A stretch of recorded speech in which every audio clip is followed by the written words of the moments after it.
तुलसीदास का हम तुलसीदास का साहित्यिक परिचय पढ़ रहे थे। मैंने आपको बताया था कि जॉर्ज ग्रियर्सन ने उन्हें बुद्ध देव के बाद उत्तर भारत का सबसे बड़ा लोकनायक कहा है, और साथ ही उनकी जो साहित्य है उसको समन्वय का साहित्य माना जाता है। मतलब उस समय का जो समाज था वो सारा बिखरा हुआ था, जाति के नाम पे, धर्म के नाम पे ऊंच नीच बहुत ज्यादा थी। तो तुलसी ने अपने काव्य के माध्यम से समन्वय पैदा किया। समन्वय का मतलब एकता, एडजस्टमेंट पैदा किया है ना। इसीलिए कल मैंने आपको बताया था कि उनके सारे जो काव्य है उसको समन्वय की विराट चेष्टा के नाम से जाना जाता है। ये चीज मैंने बताई थी। और आपने ये देखा था कि तुलसीदास जो भक्ति काल के सगुन धारा के रामाश्रयी धारा थे, जो रामाश्रयी शाखा थी उसके कवि थे। उनकी जो भक्ति थी वो दास भाव की भक्ति मानी जाती। और मुख्य रूप से जो उनका वर्ण विषय है, हमने उनकी बहुत सारी रचनाएं देखी, रामचरितमानस देखी, हमने दोहावली देखी, कवितावली आपने देखी, आपने जानकी मंगल है, पार्वती मंगल है, गीतावली है, सब देखे। लेकिन उनका जो मुख्य वर्ण विषय है वो है राम की भक्ति, राम के प्रति समर्पण की भावना। हम कवितावली जो हमारे कोर्स में है, रामचरितमानस नहीं है हमारे कोर्स में, है कवितावली।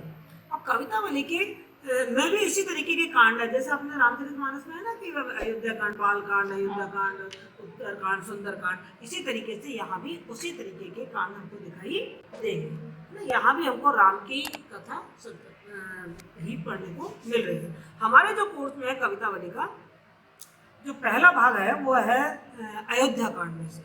और थोड़ी सी कथा आप सबको मालूम है, फिर भी मैं आपको याद दिला देती हूँ कि किस तरीके से राम दशरथ के पुत्र थे। दशरथ ने राम के लिए तो राजगद्दी की बात कर ली थी, ये वाली बात हुई थी ना। लेकिन कैकेयी ने 2 वरदान मांगे, और 2 वरदान के मांगने के फलस्वरूप उसने भरत के लिए तो राजगद्दी मांग ली और राम के लिए वरदान। ये सारी कहानी हम सब जानते हैं। अब हम ये भी अच्छी तरह से जानते हैं कि राम, लक्ष्मण, सीता तीनों वन को चले गए थे। अब ये वन को जा रहे हैं, हम ये वन गमन प्रसंग पढ़ रहे हैं। क्या पढ़ रहे हैं हम? अयोध्या कांड का वन गमन प्रसंग। वन गमन मतलब वन की तरफ जा रहे हैं राम, लक्ष्मण और सीता। जब वो वन को जा रहे हैं तो उस समय सीता की ऐसी स्थिति हो रही है, सीता राजकुमारी है, बचपन से राजमहलों में पली है, राजमहलों में ही ब्याह कर आई है, और उसको वन का जो कठिन अनुभव वो नहीं है।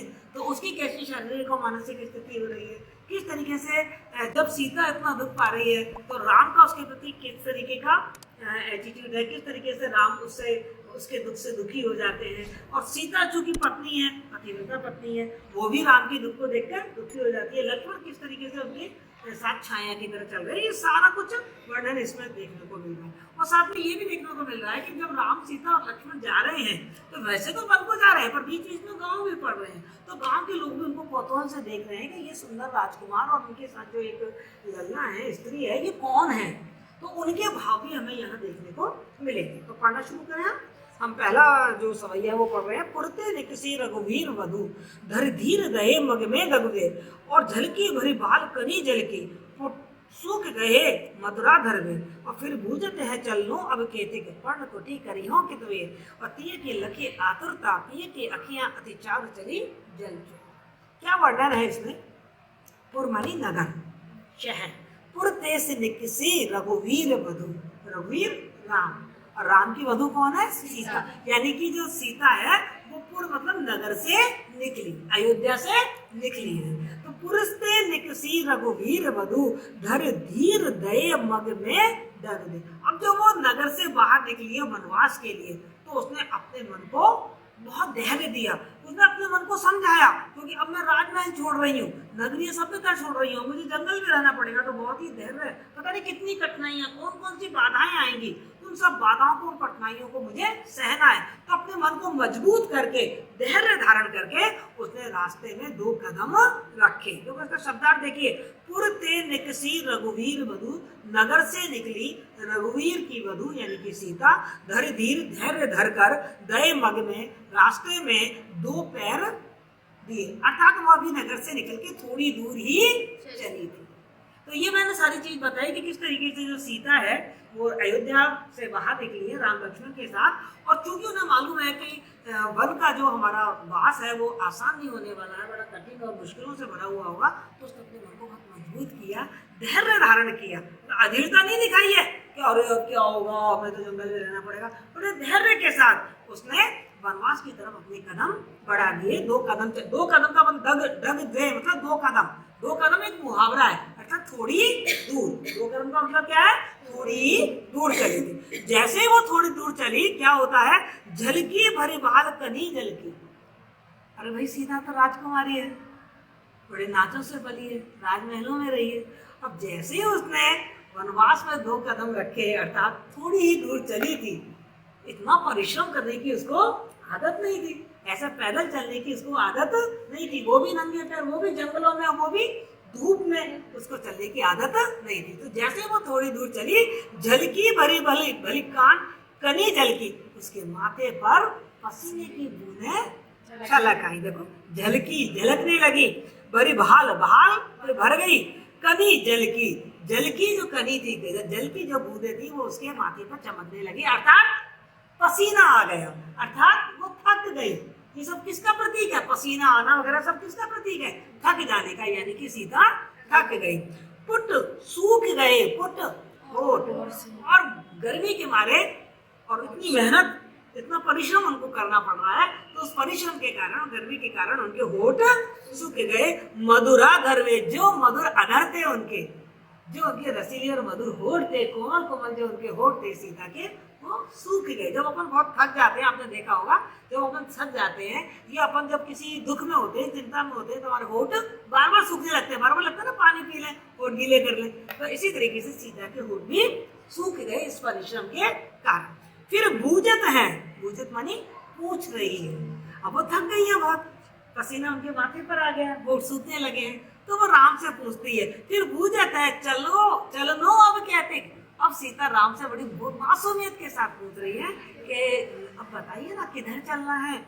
पर्ण कुटी करी हो कि तुम्हें, और अपन अपनी झोपड़ी बना के रहेंगे ना जंगलों में, पर्ण मानी जो पत्ते हैं, है ना, उन पत्तों की जो कुटी हम बनाएंगे, झोपड़ी जो हम बनाएंगे, वो हम कहाँ बनाएंगे? और इस बात से ये समझ में आ गया है कि सीता विश्राम चाहती है, सीता कहीं रुकना चाहती है, सीता थक गई है, उसे चला नहीं जा रहा है, तो वो कहती फिर बूझत है चलो, अब कहती पर्ण कुटी करी हो कि है, कहाँ पर तुम अपनी पर्ण कुटी झोपड़ी बनाओगे? तीय की लखी आतुरता, तीय मानी स्त्री, पत्नी की इस आतुरता को देखकर, लखी मानी देखकर, लखी आतुरता, पिय की अखियां, पिय कौन है यहाँ पर? पिय कौन है? राम। पिय की अखियां अति चारु चली, जो पिय की अखियां थी, राम की जो आंखें थी, अति चारु, बहुत सुंदर थी। कौशल्या तो उनको राजीव नयन कह के वो करा करती थी राम को, क्योंकि उनकी आंखें कमल के दल की तरह, कमल की पत्ती की तरह थी। तो जो राम की आंखें थी बहुत सुंदर थी, और उन सुंदर सुंदर आंखों में से आंसू बहने लगे। क्यों बहने लगे? तीय की लखी आतुरता, अपनी स्त्री की इस आतुरता को, इस व्याकुलता को, इस थकान को देखकर जो राम है वो अंदर से बहुत दुखी हो गए, इतने दुखी हो गए कि उनकी सुंदर सुंदर आंखों में से आंसू बहने लगे। तो आप देखो यहाँ पर बड़े ही मर्यादित भाषा में और बहुत ही मर्यादित नीति के साथ पति और पत्नी का जो अटूट प्रेम होता है, जो हार्दिक प्रेम होता है, उस हार्दिक प्रेम का वर्णन तुलसीदास ने किया है कि किस तरीके से पत्नी जो पत्नी है वो पतिव्रता है, जो उसका बराबर साथ दे रही है, पर चूंकि वो स्त्री है तो वो कोमलांगी है, उसको इतना परिश्रम करने की आदत नहीं है, तो वो थक गई है, बड़ा स्वाभाविक सी बात है। और जब थक जाते हैं तो पति का एक आसरा होता है, तो वो पति से पूछ रही है कि कहाँ पर अपन झोपड़ी बनाएंगे। लेकिन एक पति की इच्छा देखिए, डायरेक्ट ना तो सीधा कह रही है मैं थक गई हूँ। आप प्रेम की गहनता देखिए, प्रेम का जो एक पावनता है, जो प्रेम की गहराई है, उसकी अभिव्यंजना देखिए। सीता आजकल की तो पत्नी कहती है मैं तो थक गई, तुम ही लेकर आए थे मुझे यहाँ, लेकिन सीता ऐसे नहीं कह रही है। सीता उन्हें प्यार से पूछ रही है अब कहाँ जाना है, अपनी पर्णकुटी कहाँ, मतलब ताना नहीं मार रही है सीता तो खुद आई थी राम के साथ, ताना कैसे मार देगी भाई? तो वो बड़े प्यार से बस इतनी पूछ रही है पर्णकुटी कहाँ करनी। और देखिए आज के पतियों की तरह राम भी ताना नहीं मारा, क्यों आई मेरे साथ, किसने कहा था तेरे को आने के लिए? मैं तो कहा था ना जबरदस्ती तू आई थी, अब तू थक रही है। लेकिन नहीं, राम बड़ी मन की भावना को समझ रहे हैं। देखो इसीलिए कहते हैं जो पति पत्नी होते हैं वो दो जिस्म एक जान होते हैं। मुंह से कुछ कहें ना कहें, लेकिन जिनसे हम प्यार करते हैं उनकी मन की भावना को हम समझ जाते हैं। तो सीता कह ये रही है कि कहाँ हमें अपनी पर्णकुटी बनानी है, और राम समझ गए हैं कि सीता थक गई है, और राम सीता से बहुत प्रेम करते हैं। तो वो अपनी व्याकुलता और किसी तरह से नहीं दिखाते हैं, पर उनका मन इतना दुखी हो गया है कि उनकी आंखों में से आंसू की धारा बहने लगी है। ये होता है पति पत्नी का। आगे देखो क्या कहते हैं, जल को गए लखन है लड़का, परिखो पिए छा गरी कह ठाड़े, और पहुंच पसेउ बयारी करो, अरु पाव पखारी ओ भूबरी ठाड़े, और तुलसी रघुवीर प्रियाश्रम जान के, बैठ विलंब लो कंटक काढ़े, और जान की नाह को नेह लख्यो, बोल क्यों तन बारी बिलोचन बारे। अब एक दूसरा दृश्य आपके सामने तुलसी जाती ने खड़ा किया। क्या दूसरा दृश्य है कि सीता थक तो गई है, सीता थक गई है और कह रही है कि हम अपनी झोपड़ी कहाँ बनाएंगे, लेकिन अभी झोपड़ी बनाने लायक कोई स्थान राम को दिखा नहीं है। तो वो लोग चल रहे हैं। हम आगे ये भी देख चुके हैं कि सीता के होठ सूख गए हैं, यानी कि सीता को बहुत प्यास लगी है। अब जब सीता को बहुत प्यास लगी है तो लक्ष्मण सीता के लिए पानी लेने के लिए गए, और यहाँ पर अभी पर्णकुटी झोपड़ी बनाने की कहीं स्थिति दिख नहीं रही है, तो चलना पड़ रहा है, धूप तो है ये। अब सीता क्या कह रही है, दूसरा दृश्य आप देखिए, कितना प्यारा दूसरा दृश्य तुलसीदास जी ने आपके सामने रखा है कि जल को गए लखन है लड़का। सीता ये भी समझ गई है कि मैं ही नहीं थकी हूँ, अरे राजमहलों में मैं ही थोड़ी रही हूँ, राम भी तो राजमहलों में रहे हैं, और ये भी तो एक मनुष्य ही है, ये भी थक गया हूँ, ये भी थक गए होंगे। तो वो डायरेक्ट राम से कुछ नहीं कह रही है तुम थक गए हो, क्या बहाना ले रही है। देखो हम जब हम एक दूसरे से जब बहुत प्रेम करते हैं और एक दूसरे के दुख को समझते हैं तो हम जाहिर नहीं करते अपने दुख को, पर कोई ना कोई ऐसी परिस्थिति या बहाना लगा के हम उसको सुख देने की कोशिश करते हैं या उसके दुख को कम करने की कोशिश करते हैं। तो सीता यहाँ वही कोशिश कर रही है। क्या कह रही है कि जल को गए लखन है लड़का, जल लेने गए हैं, लक्ष्मण पानी लेने के लिए गए हैं, और वो भी लड़का है, लड़का मतलब छोटे हैं। अब यहाँ से लखन चले गए हैं पानी लेने के लिए, और हम चलते रहेंगे तो हम तो दूर पहुंच जाएंगे, और लक्ष्मण तो अभी छोटे हैं, और लक्ष्मण जब आएंगे तो वो तो हमें यहीं ढूंढेंगे, और जब वो हमें यहाँ नहीं पाएंगे तो लक्ष्मण चिंतित हो जाएंगे, परेशान हो जाएंगे, और वो तो अभी बालक है, लड़का है, छोटे हैं, बच्चे हैं। तो कह रहे हैं कि जल को गए लखन है लड़का, परिखो पिए छा घरी गए ठाड़े। प्रियतम हम इस पेड़ की छाया के नीचे खड़े हो जाते हैं, क्योंकि लक्ष्मण को मालूम है कि हम यही हैं, जब लक्ष्मण लौट कर आएंगे तो हम यही मिल जाएंगे। लेकिन भाव क्या है, सीता कहना क्या चाह रही है कि पेड़ की छांव में थोड़ा सा विश्राम कर लेंगे, मैं तो कर ही लूंगी, साथ ही साथ राम भी थोड़ा विश्राम कर लेंगे। तो जल को गए लखन है लड़का, परिखो पिए छा घरी गए ठाड़े। उनकी प्रतीक्षा करो, परिखो पिए मतलब उनकी प्रतीक्षा करो, उनकी इंतजार यही करो। इस पेड़ की छांव के नीचे हम खड़े हो जाते हैं और लक्ष्मण की हम प्रतीक्षा करते हैं। पहुंच पसेऊ बयारी करो, और तब तक मैं ऐसा करती हूँ कि तुम्हारा पसीना पहुँच देती हूँ, और थोड़ी सी तुमको हवा कर देती हूँ, और पाँव पखारी हूँ, और थोड़े तुम्हारे पैर धो देती हूँ। पखारियां माने धो देना, और थोड़े तुम्हारे पैर धो देती हूँ। भूबरी ठाड़े, क्योंकि तुम्हारे जो पैर है वो मिट्टी से सन गए हैं, भाई नंगे पैर चल रहे हैं ना, तो पैरों में मिट्टी लग गई है। तो वो कह रही है कि जब तक लक्ष्मण लौट कर आते हैं तब तक मैं तुम्हारा थोड़ा पसीना पहुँच देती हूँ, थोड़ी तुम्हें हवा कर देती हूँ, और तुम्हारे पैर जो मिट्टी से सन गए हैं तुम्हारे पैरों को धो देती हूँ। तुलसी रघुवीर, जब तक पसीना पसीने लेके आएगा पानी, पाँव कैसे धोएगी? बिल्कुल सही बात कही है। आप कह सकते हो कि पानी तो है नहीं तो पैर कैसे धोएगी? अरे भाई अपने आंसुओं से धो सकती है। ये तो काव्य जगत है, इस काव्य जगत में तो कुछ भी हो सकता है। कृष्ण ने अपने आंसुओं से सुदामा के पैर धो दिए थे, तो सीता क्यों नहीं धो सकती है? लेकिन आपका प्रश्न बिल्कुल सही है, एकदम वैज्ञानिक सत्य है आपका कि जब पानी तो है नहीं तो पैर किससे धोएगी? इसीलिए आपने कहा था कि वो पैर दबा देगी। बिल्कुल सही बात है। तुलसी रघुवीर प्रिया सम जान के, बैठे विलंब लोल कंठ। अब देखो सुंदरता, पति और पत्नी के प्रेम की सुंदरता देखिए, क्या सुंदर बात है कि जैसे सीता ने ये वाली बात कही तो राम जी समझ गए कि ये मुझे आराम करने के लिए नहीं कह रही है, थक ये गई। वो कहते हैं ना चोरों को सारे नजर आते हैं चोर, बोले थक तो ये खुद गई है, तो इसे मैं भी थका हुआ लग रहा हूँ। तो ये कह रही है कि भैया रुक जाओ, मैं तुम्हारी हवा कर दूं, थोड़े तुम्हारा पसीना पहुंच दूं, तुम्हारे पैर धो दूं। तो देखो, तुलसी रघुवीर प्रिया श्रम जान के, तुलसीदास जी कह रहे हैं कि राम ने अपनी प्रिया अर्थात अपनी पत्नी सीता के श्रम मानी थकान को समझ लिया कि सीता बहुत ज्यादा थक गई है और वो थोड़ी देर के लिए रुकना चाहती है। तो अब देखो एक बात देखिए, आज के भौतिकवादी युग में प्रेम कैसे होता है कि पति जब भी कोई प्रेम करता है तो बड़ा एहसान धरता है अपनी पत्नी पर, बार बार जताना चाहता, आई लव यू, मैं तुझे बहुत प्यार करता हूँ, देखो मैंने तुम्हें ये दिलवाया, देखो मैंने तुम्हें मोबाइल दिलवाया, देखो मैंने तुम्हें गाड़ी दिलवाई। लेकिन राम ऐसे पति नहीं है। हम प्रेम करते हैं लेकिन अपने प्रेम को जताते नहीं है। मनी मन प्रेम बहुत करते हैं पर जताते नहीं है। तो उन्होंने यहाँ जताया नहीं। और साथ ही एक बात और देखो कि उन्होंने सीता को हीन भावना से भी ग्रसित नहीं होने दिया। उन्होंने सीता को ये भी नहीं जताया कि हाँ मैं समझ गया हूँ तो थक गई है, हीन भावना से भी नहीं जताया। क्या कर रहे हैं राम? राम भी बहाना करके नीचे बैठ गए जमीन पे और अपने पैर में से एक कांटा निकाल रहे हैं जबकि कोई कांटा है नहीं। देर तक बैठकर अपने पैर में कांटा निकालने का नाटक कर रहे हैं, उपक्रम कर रहे हैं। देर तक क्यों बैठे हैं? कि जब तक मैं बैठ के कांटा निकालता रहूंगा तब तक सीता को आराम मिल जाएगा। तो तुलसी रघुवीर प्रियाश्रम जान के बैठ गए, विलंब देर तक, लोमनी तक कंटक काढ़े, अपने पैरों का कांटा निकाल रहे हैं। और हकीकत यह है कि पैर में कोई कांटा है ही नहीं, पर वो ये उपक्रम क्यों कर रहे हैं कि इस बहाने सीता को थोड़ा आराम मिल जाएगा। इसे कहते हैं प्यार। प्यार जताने का नाम नहीं होता है, प्यार करने का नाम होता है। प्यार किया जाता है, जताया नहीं जाता। तो यहाँ राम जता नहीं रहे, हम लोगों को संदेश दे रहे हैं तुलसीदास जी कि जब प्यार करो तो कैसे करो। पति पत्नी के प्रेम में कितनी गहराई होनी चाहिए। जानकी नाहा को नेह लगे। अब जानकी कोई ना समझ बच्ची तो थी नहीं, नाहा माने स्वामी पति।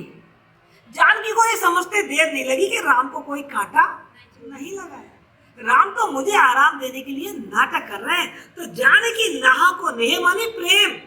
जानकी ने जब अपने पति के इस प्रेम को देखा कि वो मेरे को आराम देने के लिए कांटा निकालने का नाटक कर रहे हैं कि इस बीच मुझे चलना नहीं पड़ेगा और मैं आराम में आ जाऊंगी, अपने पति के इस प्रेम को देखकर पुलकियो तन, उनका पूरा तन, उनका पूरा शरीर पुलकित हो उठा, रोमांचित हो उठा, आनंद से भर गया कि मेरा पति मुझे कितना प्रेम करता है। तन बारी विलोचन बाड़े, और उनकी आंखों में प्रेम के आंसू, आनंद के आंसू, खुशी के आंसू आ गए और वो बहने लगे। देखा, एक जगह राम रो रहे हैं, दूसरी जगह सीता रो रही है। प्रेम हो तो पति पत्नी का ऐसा प्रेम होना चाहिए। कभी भी आप देख लीजिए जब पति पत्नी के प्रेम की बात करते हैं तो क्या कहते हैं? सीता राम जैसी जोड़ी, यही कहते हैं ना, सीता राम जैसी। ऐसा ही प्यार होना चाहिए। आगे देखिए, आगे वो कह रहे हैं, रानी में जानी अयानी महापवि पाहु नूते कठोर हियो है, और राजो काज अकाज ना जाने कहो तियो को जिन कान कियो है। ऐसी मनोहर मूर्त ये बिछड़े कैसे प्रीतम लोग जियो है, और आंखन में सके राखन जोग इन्हें किमी के मनवास जियो।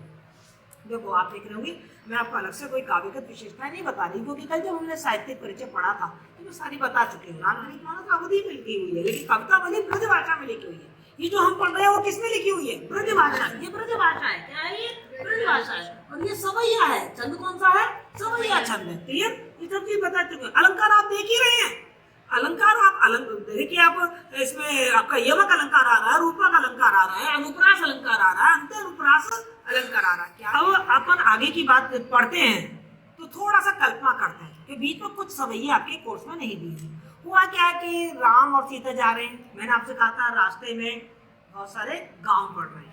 अब जब गांव से वो निकल रहे हैं तो देखो, गांव कोई बहुत बड़े तो होते नहीं है, और गांव में जब कोई अनजान व्यक्ति आते हैं तो सभी लोग कहते हैं कि भाई ये कौन है, क्योंकि सब गांव में सब एक दूसरे को जानते हैं। अभी अनजान 3 व्यक्ति वहां से निकल रहे हैं तो सबको बड़ी जिज्ञासा हो रही है कि ये कौन है, कहाँ से आए हैं, और ये क्यों आए हैं, और कहाँ जा रहे हैं, ये सारी जिज्ञासा हो रही है। तो गाँव की जो स्त्रियां हैं, और स्त्रियों में ये जिज्ञासा भाव थोड़ा ज्यादा होता है कि कौन है, और फिर साथ में स्त्री और हो तो और ये जिज्ञासा भाव बढ़ जाता है। तो गांव की जो ग्राम वधुएं हैं उनके मन में ये जिज्ञासा आई है कि ये कौन है, कहाँ से आए हैं, और कहाँ इनका जाने का उद्देश्य। और औरतों में ये बड़ी बुद्धि होती है, सहज बुद्धि होती है कि वो सब कुछ पता करके ही पीछा छोड़ती है।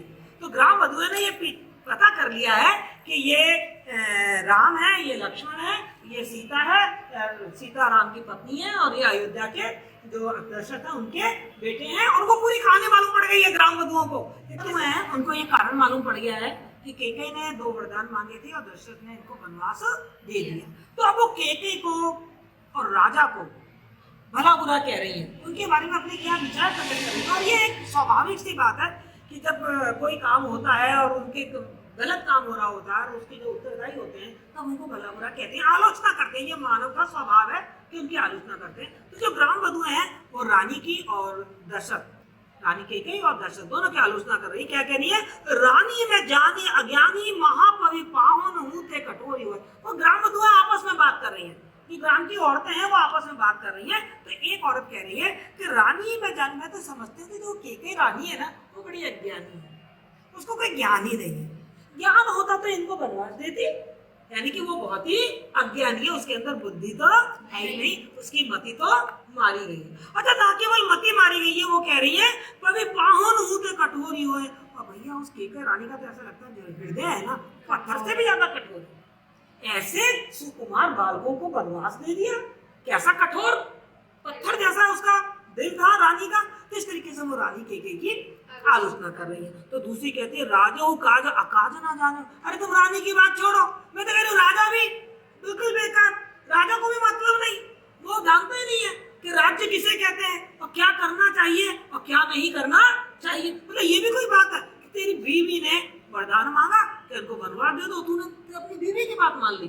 तो भी कैसा पति है तू कि पत्नी ने गलत बात कही और तूने पत्नी की गलत बात मानकर और बच्चों को वनवास दे दिया। तो वो कह रहे हैं राजो काज अकाज, राजा भी क्या करना चाहिए और क्या नहीं करना चाहिए ये नहीं जानता। यानी कि राजा भी न्याय नहीं कर रहा है। राजा ने भी क्या किया है? अन्याय किया है। कहो तियो को जिन कान क्यों अपनी पत्नी की बात सुन ली, पत्नी ने कान में कुछ फूका और कह लिया। और आजकल हमारे घरों में यही लड़ाई होती है, आजकल घरों में यही लड़ाई होती है कि बेटा घर आया तो या पहले तो बाहर सासू माँ चोंच मारती रहती है, अंदर गया तो पत्नी ने तब मार दिया, बाहर आके बेटा ये नहीं चलेगा, आपने बीवी से ऐसे कैसे कह दिया। सुनते नहीं सुनते, आजकल इस तरीके की लड़ाइयाँ बहुत होती है घरों में। देख रहे हैं कि वो कह रहे हैं कि ये कैसा राजा है, इसने कितना बड़ा अन्याय किया है। अपनी पत्नी के कहने पर अपनी पत्नी की बात को सुन लिया, सुनकर और उसकी बात को मान लिया और इतना बड़ा अन्याय कर दिया। ऐसी मनोहर मूरत, देखो अनुप्रास अलंकार कितना प्यारा है, मनोहर मूरत, ऐसी मनोहर मूरत ये बिछड़े कैसे प्रीतम लोग जीव है। आपस में वो ग्राम वधु बात कर रही है, कितनी मनोहर मूरत है, कितने सुंदर बच्चे हैं। बताइए इतने सुंदर बच्चों को छोड़कर इनके प्रियजन कैसे जी रहे होंगे, वो तो जिंदा ही नहीं रह सकते। इतने प्यारे, इतने सुंदर, इतने सुकुमार, इतने सुसंस्कृत और देखने में भी बड़े सभ्य लग रहे हैं। ऐसे बालकों को छोड़कर इनकी जो प्रियजन है, इनकी जो परिवारजन है, वो कैसे जी रहे होंगे, अर्थात नहीं जी पाए होंगे। और हम सब जानते हैं कि राजा दशरथ ने तो अपने प्राण त्याग ही दिए थे। आखिर में सखी राखन जोग, एक सखी कह रही है कि रे सखी ये ऐसे बालक है ना तो आंखों में रखा जाए, अर्थात आंखों में रखने का मतलब क्या है, तो बहुत प्रेम किया जा सकता है। ये तो आंखों में रखने योग्य है, अर्थात इनको तो बहुत प्रेम किया जाना चाहिए। इन्हें किमी के वनवास दिया है, बताओ इन्हें क्यों वनवास दे दिया, इन्हें वनवास का दंड क्यों दे दिया है? ये तो आंखों में रखने योग्य है, अर्थात ये तो बहुत ही प्रेम और प्रीति के पात्र हैं, श्रद्धा के पात्र हैं, इन्हें वनवास नहीं दिया जाना चाहिए। क्योंकि इन्होंने ऐसा कोई अपराध नहीं किया होगा कि इनको इतना बड़ा दंड मिला है कि इन्हें 14 साल के लिए वनवास जाना पड़ेगा। ये ग्राम वधुओं की आपस में बातचीत हो रही है, ग्राम वधुएं आपस में बात कर रही है।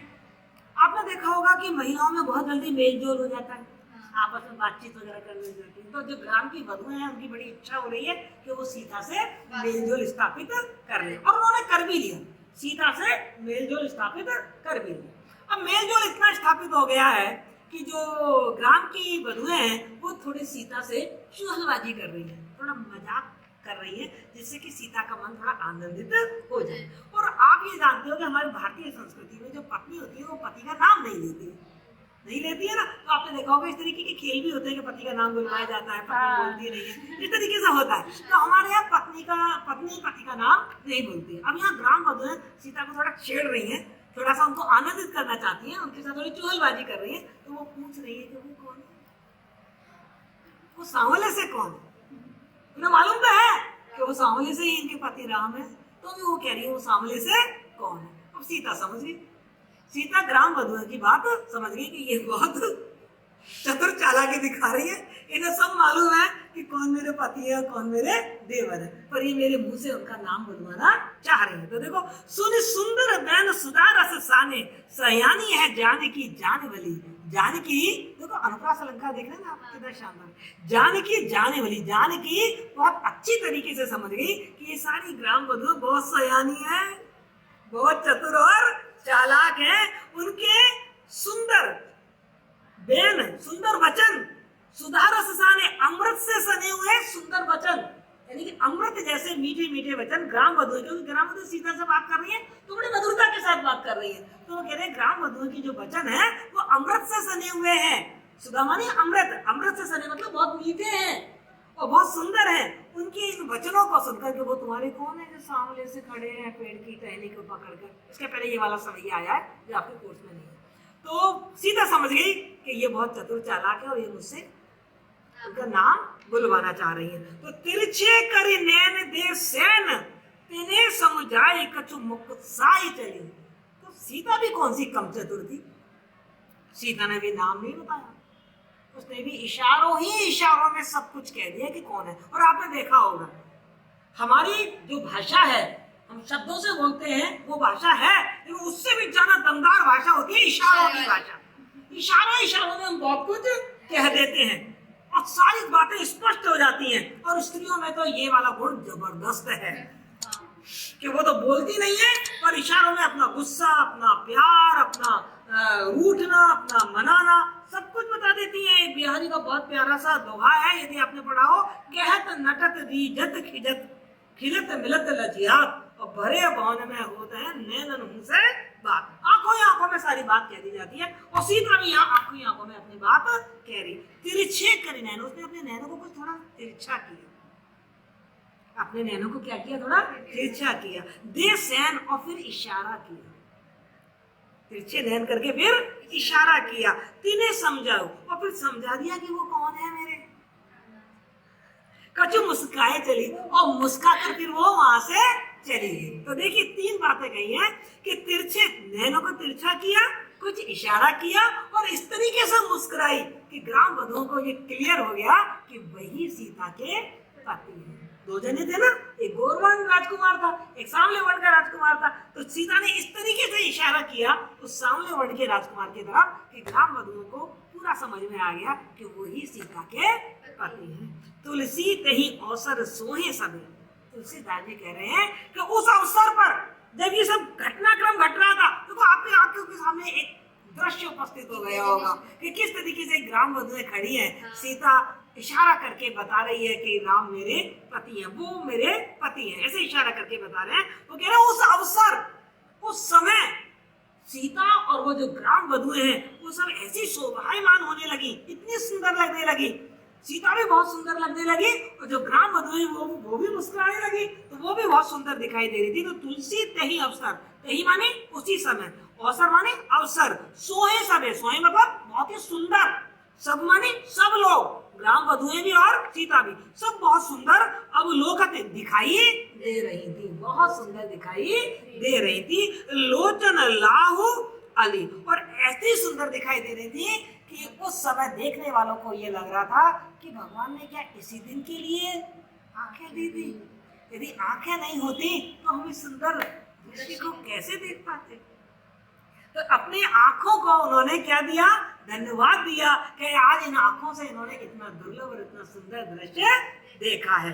अनुराग तड़ाग में भान उदय बिगसी मनो मंजुल कंज अली, और वो सारी की सारी स्त्रियां कैसे लग रही थी। देखो रूपक अलंकार, कल भी मैंने आपको बताया था कि तुलसीदास जी रूपक उपमा के तो सम्राट कहे जाते हैं। तो रूपक अलंकार देखो, अनुराग तड़ाग, अनुराग तड़ाग में रूपक अलंकार है। अनुराग मानी प्रेम और तड़ाक मानी तालाब। अनुराग और तालाब को, प्रेम और तालाब को एक बता दिया, कौन सा अलंकार हो गया? और मैं यहाँ आपके सामने एक दृश्य उपस्थित करती हूँ, एक रूपक उपस्थित करती हूँ, आपको ज्यादा समझ में आएगा कि कमल तालाब में खिलता है, आप सबको मालूम है, तालाब में खिलता है। और कमल कब खिलता है? जब सूरज उदित होता है। जब सूरज उदित होता है तो कमल खिल जाता है। क्लियर? इतनी बात मालूम है आपको? तो देखो यहाँ पर कमल की तुलना, जो कमल है वो ग्राम वधु है और जो सीता है उनकी मुख को क्या कहा है? कमल। और खिलना का मतलब प्रसन्न हो जाना, खुश हो जाना। कहते हैं ना, आप तो बड़ी खिल रही हो, मतलब बहुत प्रसन्न दिखाई दे रही हो, कहते नहीं कहते? तो वो सबके सब इतने प्रसन्न दिखाई दे रहे थे कि तुलसीदास जी ने उनकी तुलना तालाब में खिले हुए कमल से की। और तालाब किसका है? प्रेम का तालाब है। प्रेम रूपी तालाब में कमल रूपी उनके मुख खिल गए, प्रसन्नता से भर गए। जब सूरज उदित होता है, देखो भानु उदय, जब सूरज उदित होता है, जब सूरज उदित होता है तो कमल खिल जाता है। तो यहाँ भी जो प्रेम का तालाब है उसमें जब राम रूपी सूरज उदित हुआ तो सारी स्त्रियों का जो मुख है वो कमल की तरह खिल गया। क्लियर? रूपक अलंकार समझ में आया आपको? तो ये था, हमने वन गमन प्रसंग पढ़ा कि वन को गमन कर रहे हैं तो क्या उनकी स्थिति हो रही है और ग्राम वधुओं से उनकी क्या बात है हो रही है। ये मैंने आपको अयोध्या